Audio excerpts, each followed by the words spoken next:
Horns up and welcome to a brand new episode of Headbanger's Kitchen. If you're watching the show for the first time, consider subscribing to the channel. We've got great keto recipes. Now, a couple of days ago, I was on Facebook and a friend of mine posted a video to a sort of chicken cake. One of those tasty recipes, like Tasty does all these interesting quick recipes. So there was a chicken cake recipe and it was very, very interesting. It was chicken mince wrapped in bacon, stuffed with some corn and cream cheese. And I thought to myself, you know what? I'm going to make it, and I'm going to make it keto, and I'm going to make it the Headbanger's Kitchen way. By the way, speaking of Facebook, have you guys liked our Facebook page yet or no? If you haven't, head over to Facebook and like the Headbanger's Kitchen page. I would really appreciate it. Like I appreciate everything that you guys do for the show. And in return, I give you killer recipes. Anyway, speaking of that chicken cake, you know what, let's go and make it. And for a change, this is going to be a silent episode without any jibber jabber. Of course, there might be some crazy death metal music, so if you don't like heavy metal, I suggest you turn the volume down. Anyway, enough jibber jabber, let's go and make that chicken cake.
Alright folks, so here is that chicken cake and it looks pretty good, but we got to talk about some stuff first. Oh yeah, because this was a silent episode. So first and foremost, if you like that song, that's my brand new single and you can click somewhere around here to listen to it. I would really appreciate it. And now let's talk about the food. First of all, thank you to my friend Sonira for sharing this recipe with me. And now let's talk about a couple of things in this recipe. I use mushroom, spinach, because corn is not keto, and I also use a lot more spices in the chicken mince. What I'm going to say is, if you noticed when I turned over the bundt tin, basically there was a lot of liquid. So what I was thinking you could do is halfway during the cooking actually flip it over on a plate and then put it back in, so all that liquid drains out and doesn't stay inside the cake tin. And also, if you noticed, when I removed the bundt, what is it called, a bundt or is it a bundt? Anyway, when I remove that cake tin, the bacon was not crispy, it was all steamed and soggy. So I put it back in and I crisped up the bacon.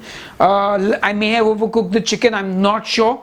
But again, a handy tip is to sort of halfway through the process, basically turn it over, remove the tin and put it in the oven to sort of crisp up under the broiler. Anyway, enough jibber jabber, let me taste. Alright. Oh yeah. But I gotta tell you, it looks delicious and it'll make a good, like a talking piece at your dinner table. Talking point. Oh yeah.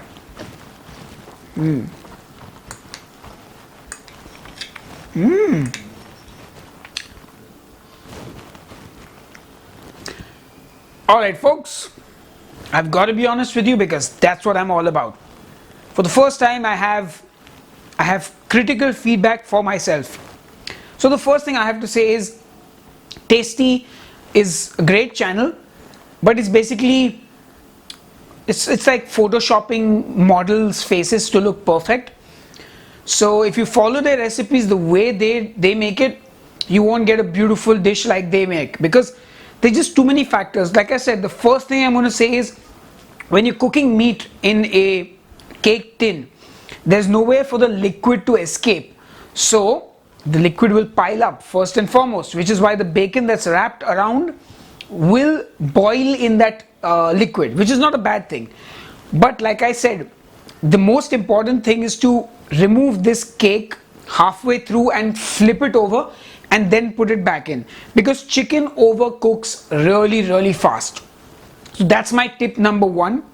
Tip number two, use a bigger tin than I did. My tin was like really small, and the problem with that is there's too much meat around the stuffing and you need little more of that stuffing. So I have some stuffing in the fridge, so I can put that lovely cheesy, cream cheesy thing on top of this and eat it. But those are my two takeaways from this dish. So it is delicious, the flavors are there, but it's not perfect. I have not done the most amazing job. But you know what, this is the first time I'm making the recipe. Like normally most chefs will try a recipe a couple of times, and once it's perfecto mundo, probably they will then shoot it for YouTube. Me on the other hand, I woke up this morning, I was like, I have to shoot an episode because I've not done one. So I was like, let's do this. And I've never made it before, but you know what, I had a bun tin at home, so I used it. Anyway, enough jibber jabber. I will see you guys on the next episode of Headbanger's Kitchen. Until then, cheers and keep cooking. Hey folks, just want to let you know that we've got some brand new Headbanger's Kitchen merchandise, and we have a store in the USA, in Europe and in India, and I've got the links down in the video description box below. If you like the merchandise, please order some for yourself. And you know what? Thank you for supporting Headbanger's Kitchen. Anyway, enough jibber jabber. We've got a couple of videos you can watch. Oh, and if you want to listen to my new song, it's right here. Check it out. Seriously, click on it. Check it out. I would love for you to listen to it. If you like heavy metal, of course. If you don't like heavy metal, then just click here and watch another video. Cheers.